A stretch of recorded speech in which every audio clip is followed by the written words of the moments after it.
Hello there folks, and welcome back to another speed paint video. This week, I've got something pretty cool for you guys.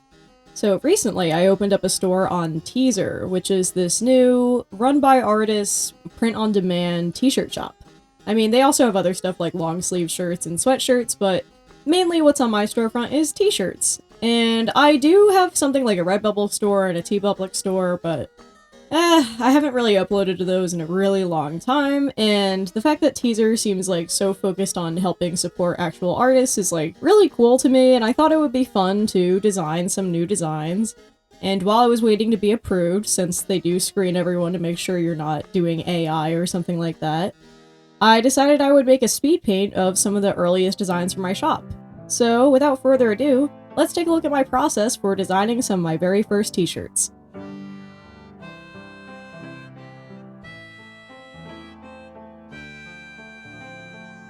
For my process for this, I decided I would do a few sketches in my sketchbook first, just to get some shape ideas, and then I converted some of my favorites into some nice photos that I then imported in Clip Studio Paint and used as reference while I drew the actual illustrations.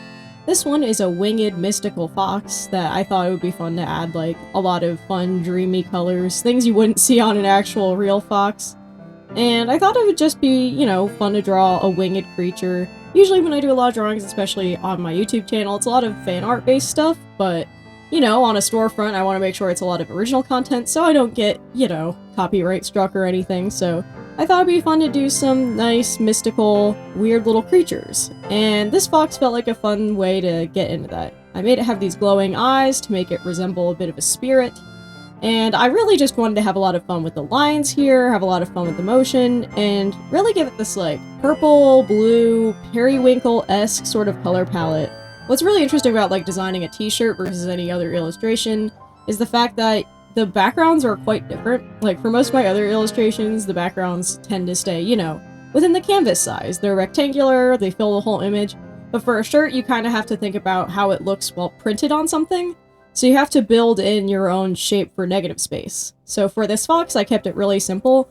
I made this nice big circle to further enforce its face and its body as the focal point, and to give it just a little bit more contrast. And yeah, this was a very simple design, but I feel like it really gets at the process I usually go with when making these sorts of designs, and it felt like a good blueprint for all the other t-shirts moving forward. So I'm pretty happy with it, even if it's very, very simple.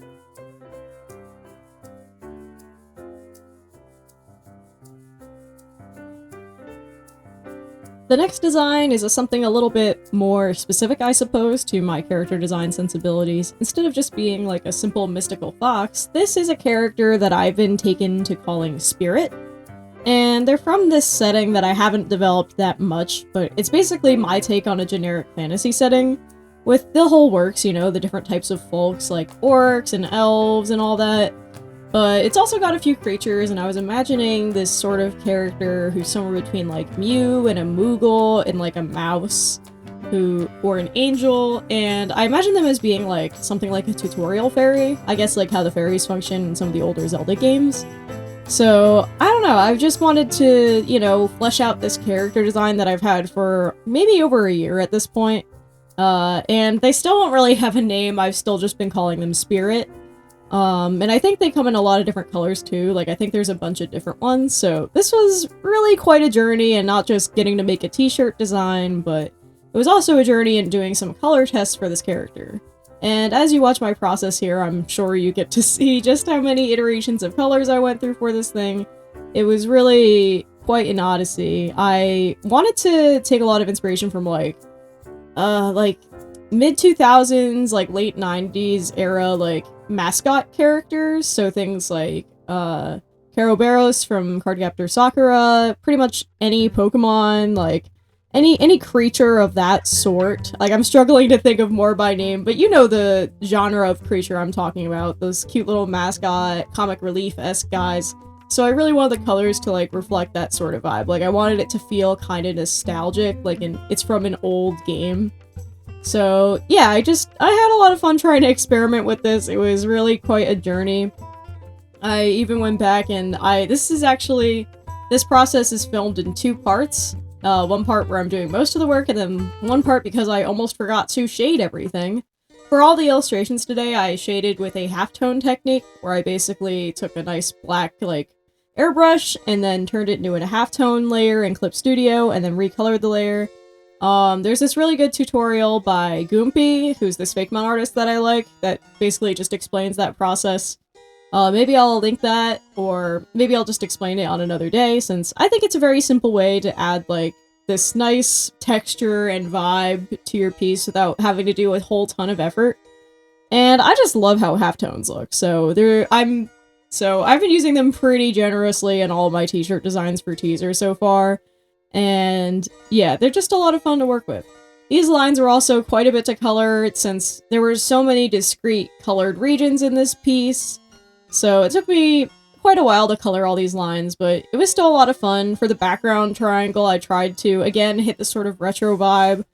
Like, looking at those colors and checker pattern now, it is feeling a little bit vaporwave, but I think that's good. It hits this, like, early 2000s, like, retro... I don't want to call it retrofuturism, because I feel like that sounds too much like the 50s idea of retrofuturism, but I don't know, there's something to that. This, like, cyber nostalgia, I don't know. There's gotta be vocabulary for it that I'm just not thinking of, but there's a specific vibe I was going for here, and I think I managed to hit it pretty handily, and at the same time I was able to flesh out this character design that I've had sitting in my sketchbook and sitting in my brain for quite a while, so here's Spirit, and now you can get them on a shirt.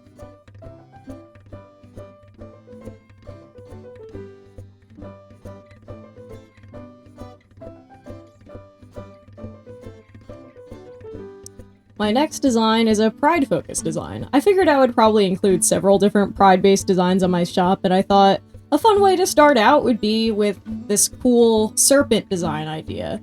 I had the idea for this shape for a while, and I finally sat down to actually do it when I was recording for the speed paint video. So I made this serpent design. The serpent itself is kind of inspired by, like, the body shape of a pit viper. Or a bush viper as well. So they have like these chunky little heads that I think are really cute, and some of them, I think the eyelash viper, you would think with the eyes, have these cute distinctive eyelashes. I don't think I ended up actually drawing those on here, but they were still a lot of fun to do, and yeah, snakes are cool. I feel like they're so often demonized, but they're actually quite sweet creatures. I just think they're so neat, and I love the idea of a snake as like a protector type creature. So when I'm drawing something like very pride focused, sometimes it's just like about the whimsy and the joy of being queer or something like that. But sometimes it's also got like the air of like, you better not mess with my crew because we're out here protecting each other. And that was kind of the vibe I wanted to go for this serpent.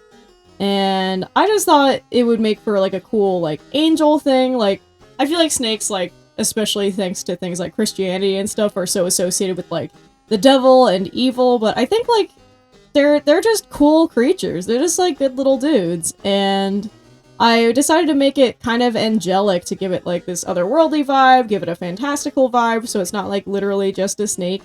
It also makes it a little bit more interesting for the pose for it to have the semblance of limbs with these very, like, fluffy, feathery sort of wings. And I don't know, it was just a lot of fun to do this. There's something kind of like Caduceus adjacent with a snake with a lot of wings in a pose kind of like this. And I don't know, I feel like it was very interesting to try to tackle this design, because posing a snake is always like an interesting challenge because there is simultaneously so much and so little that you have to work with. And I feel like I managed to hit somewhere I was actually pretty happy with, and I had a lot of fun with the colors too. The trans flag's always, like, very easy, I feel like, for me to work with as far as color palettes go, and I feel like you can do a lot of things with it to achieve a lot of different fun asymmetries and color balances and stuff.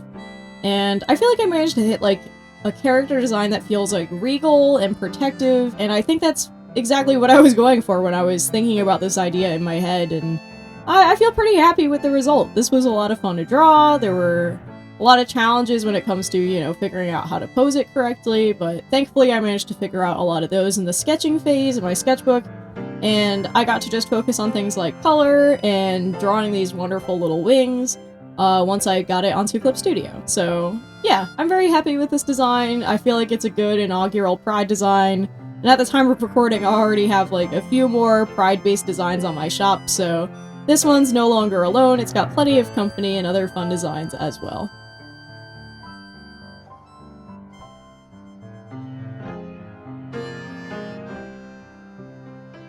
And last but not least, I have a design that's a little bit less, like, I guess brand agnostic, I would describe. Like, the rest of these are all just designs that I suppose you could find versions of on anyone's store. Like, anyone can make a trans serpent pride shirt, anybody can make a weird little creature, anybody can draw a fox and put it on a shirt, but this is a t-shirt design featuring the way that I draw myself for my YouTube channel, my little blue moth. And if you've been following me for a while, you know that I end my videos every time by asking my viewers to go out there and make some art. So I thought I would make a shirt that says that with my little moth drawn in a little bit more detail than I usually draw them. So this is a very, very simple shirt, but it was still a lot of fun to do. I applied that halftone shading, like I had mentioned earlier. I feel like it gives it a little bit more depth, and I rarely draw this character with line art. Usually it's like a completely lineless blob that I kind of append wings and antenna and legs to, but this time I decided to give them like a nice proper character illustration with some fun hand-done text, so it was honestly kind of a challenge trying to make the text look kind of good. It's been a little while since I've done so much hand-drawn text, like, I don't think I've done it since I was in school, and at this point I graduated like 3 years ago, so that's quite a while. But you know, I'm still pretty happy with this. This was a very simple design, and it took a little bit of messing around to get, like, how I wanted the composition to be, and I really just... I gave myself a lot of tools to help myself out. Like, for example, the text, I wanted to make sure it was kind of on, like, I don't know, like a rainbow-shaped arc. I didn't want it just being straight, and I didn't want it just being, like, on a circle, if that makes sense. So I gave myself a little oval tool sort of outline to come up with where the baseline's going to be for that text. So that really helped out to make the text look a lot better. I probably, like, maybe when I was in school I might have done this in Illustrator, but I really wanted to make it hand-drawn because I thought it would make the texture more consistent between the character and the text. And to be honest, I really just didn't want to open up a secondary program to make this illustration. I just wanted to get it all done in one sitting, in one go. So that's another reason why I did the hand-done text, and I think it looks better for it. I'm very happy with how it turned out, and it's always fun to draw. Like, I love the way that I draw my Mothman-type characters, and my mascot version is very simple, but still very fun to draw, so it's kind of fun to elaborate on a slightly more complex drawing of them than I usually do. And yeah, I still had a lot of fun with it. I love that it has my little, like, end card slogan there. And even if you don't know my channel, I feel like it still makes for a good shirt. Like, who wouldn't want to wear something that promotes making art? I guess, like, I don't know, a dweeb, a square, or a loser probably wouldn't want to wear it. But, you know, I still think it's really cool, and I think it makes, like, a fun mascot for the store as well. Like, for all the promotional images I've been posting on social media, I've been using this design a lot, since I feel like it is a good representation of, like, the style of the clothes that I have on there. But it's also a representation of, like, how I've been presenting myself online over the past year with my YouTube channel, which, oh my gosh, I've almost been posting for a year at this point, which is crazy. Maybe I'll do an event on the anniversary, who knows. But either way, this was a lot of fun to do. It's a very, very simple design, especially compared to the other ones in this video, but I feel like it's like a fun little flagship, you know, illustration to represent the entire project, the entire storefront, and how I present myself online as a whole. So it was still a lot of fun, and I hope you guys like it as well.